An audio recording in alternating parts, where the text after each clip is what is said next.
Assalamualaikum warahmatullahi wabarakatuh. Perkenalkan, nama saya Diki Restu Setiawan.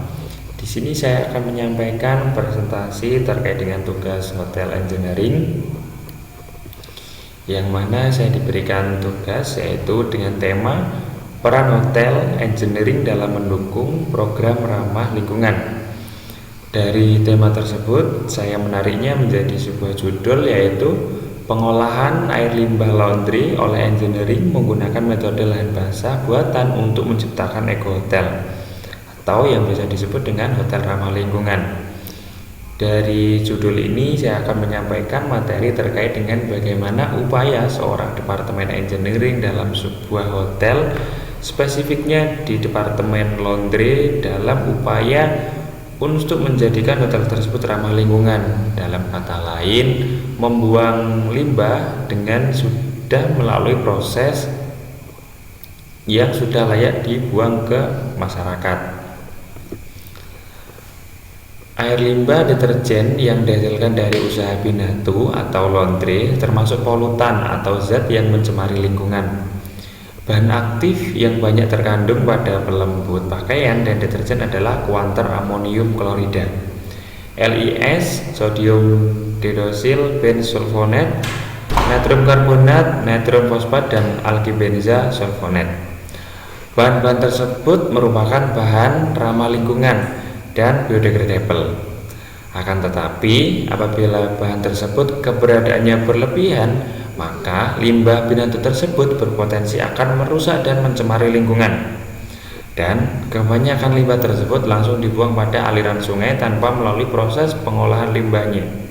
Maka dari itu, deterjen yang sebelumnya memiliki nilai manfaat dan tidak berbahaya apabila dibuang ke saluran air tanpa ada pengolahan sebelum, maka akan dapat mencemari lingkungan pada masyarakat.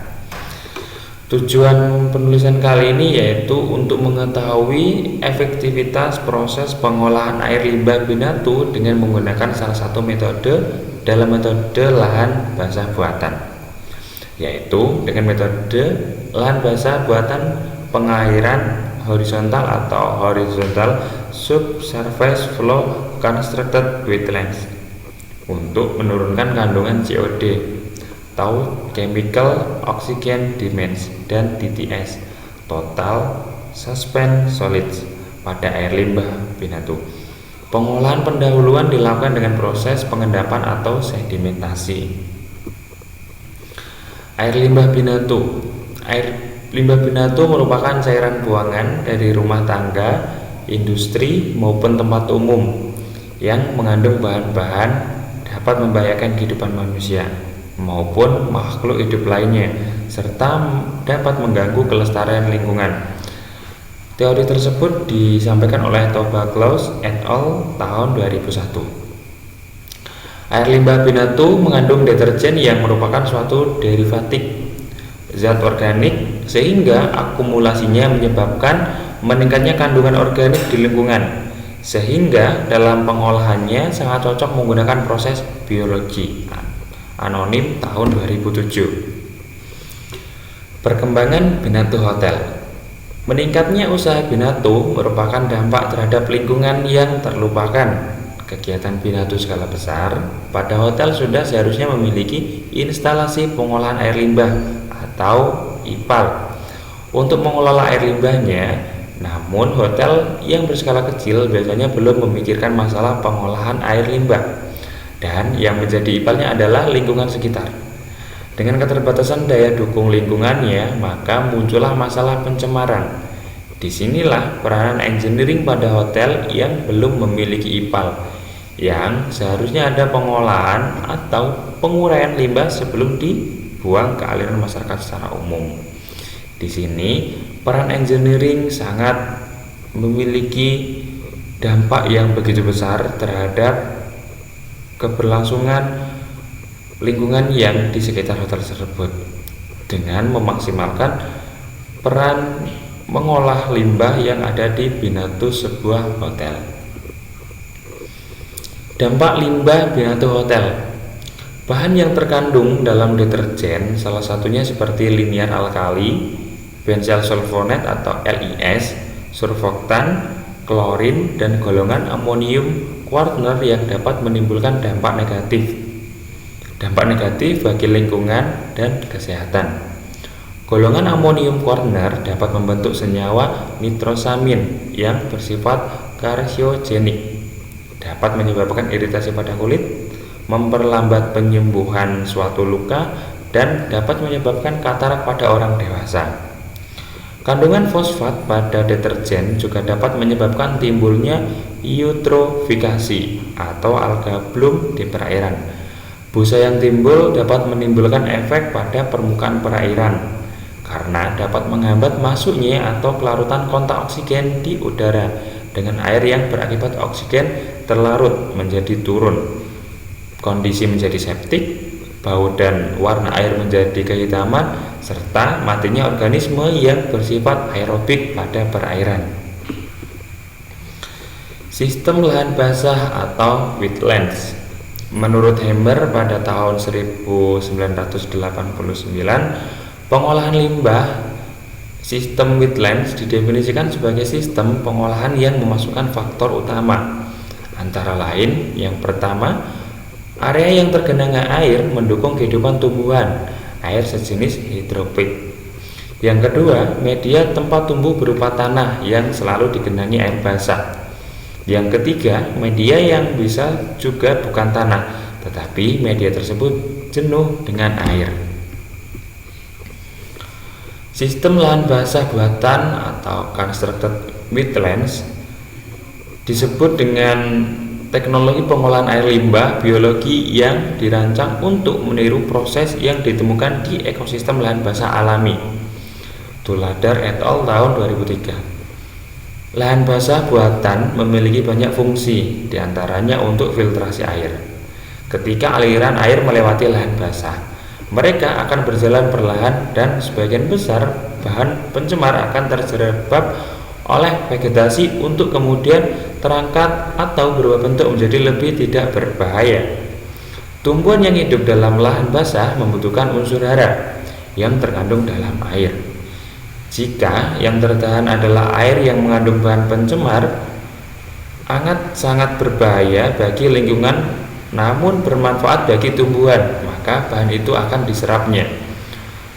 Diterangkan oleh Wong tahun 1997. Yang selanjutnya adalah sistem horizontal subsurface flow constructed wetlands. Sistem horizontal subsurface flow constructed wetland merupakan salah satu sistem lahan yang basah yang dibuat paling umum dijumpai dan paling banyak diaplikasikan di negara yang memiliki iklim tropis. Metode ini sudah dijumpai selama kurang lebih 30 tahun untuk pengolahan air limbah pada perkotaan. Mekanisme penyisihan kandungan organik dari air limbah dilakukan dengan kombinasi suatu proses yang terjadi pada media tumbuh tanaman. Salah satunya adalah dengan mekanisme adsorpsi oleh akar tanaman. Penghilangan kandungan bahan organis melalui proses pelepasan oksigen di sekitar akar tanaman, utamanya untuk penyisihan kandungan amonia. Selanjutnya, Mara pada tahun 2004 juga mengungkapkan bahwa sistem wetlands ini biasanya didesain untuk menghilangkan kandungan biodiversitas pada air limbah dengan memanfaatkan porosititas media tumbuh tanaman berupa batu pecah sebagai media tumbuh bakteri untuk menguraikan bahan organik tersebut. Penyisihan kandung suspended solid atau SS dilakukan dengan proses penyaringan pada media tumbuh tanaman dan pengendapan pada dasar reaktor. Perjalanan air limbah dimulai dari inlet sampai dengan outlet. Outlet reaktor melewati beberapa zona, yaitu zona anaerobik dan anasoik. Semua tahapan pada zona tersebut adalah saling terkait, terutamanya terhadap distribusi oksigen yang cukup oleh akar tanaman ke seluruh area constructed wetlands, sehingga proses degradasi bahan organik dapat berlangsung dengan sempurna. Diterangkan oleh Vimasal pada tahun 2005. Di bawah ini merupakan suatu ilustrasi bagaimana wetlands atau sistem lahan basah diaplikasikan yang berfungsi untuk menguraikan suatu limbah pada usaha laundry di hotel, yang mana air limbah dialirkan kepada suatu lahan basah yang sudah didesain sedemikian rupa dengan sudah dikeruk sehingga dapat menampung air, yang mana konsep tersebut di bawahnya diberikan bebatuan yang berfungsi untuk mengendapkan suatu bahan kimia yang berbahaya tersebut, dan endapan tersebut diserap oleh akar tanaman, yang mana akar tanaman tersebut bisa menghilangkan zat berbahaya, sehingga air yang melewati fase wetland tersebut keluar dan dibuang ke sungai sudah aman dan tidak lagi memiliki zat yang berbahaya karena zat tersebut sudah mengendap dan endapan sudah diserap oleh akar tanaman. Rancang bangun dan konstruksi.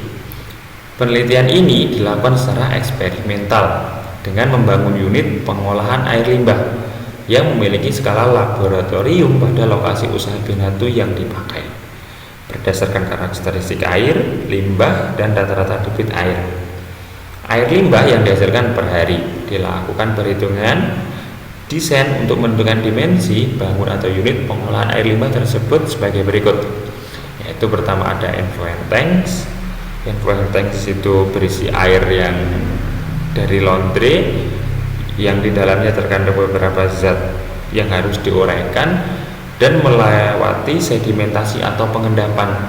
Setelah itu melewati horizontal subsurface flow constructed wetlands, yang mana aliran air digunakan sebagai sirkulasi untuk mengendapkan suatu bahan kimia, dan setelah itu melewati effluent sampling point, dan air sudah bisa keluar dari endapan batu dan endapan tersebut diserap oleh tanaman.